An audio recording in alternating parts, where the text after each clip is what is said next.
Okay, welcome to Lair. This is my latest project. It's a air compressor.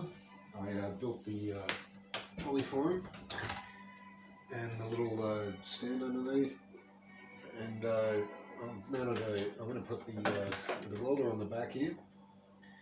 Now the reason why this is a project is because this is a three-phase compressor.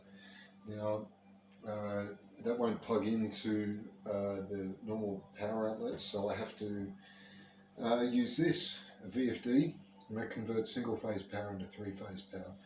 Now that runs off to the motor, which used to go into there. Now that switch is broken, as you can see here. I can't really use that safely anymore, so I'm going to get rid of that switch altogether. Now that's a pressure switch and an electrical switch, so it turns the motor on and off when the pressure of the cylinder goes up and down. Now what I'll do is I'll get a refrigeration switch and mount that in here, and I'll have to pipe a control tube over to here to monitor the pressure in there. And that'll just tell this when to turn on and off. Now I had this box lying around, so I thought it was a great chance to use it for something. In here I've got a circuit breaker and the VSD.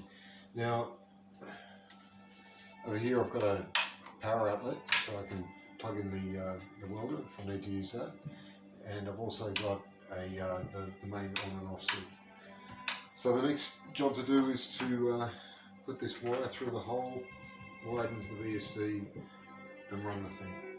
I haven't run it in this configuration yet, and I'd run this before. We'll turn this on before I know it works, so I'm just about to get the last bit of it done. Anyway, I'll get that in the next video.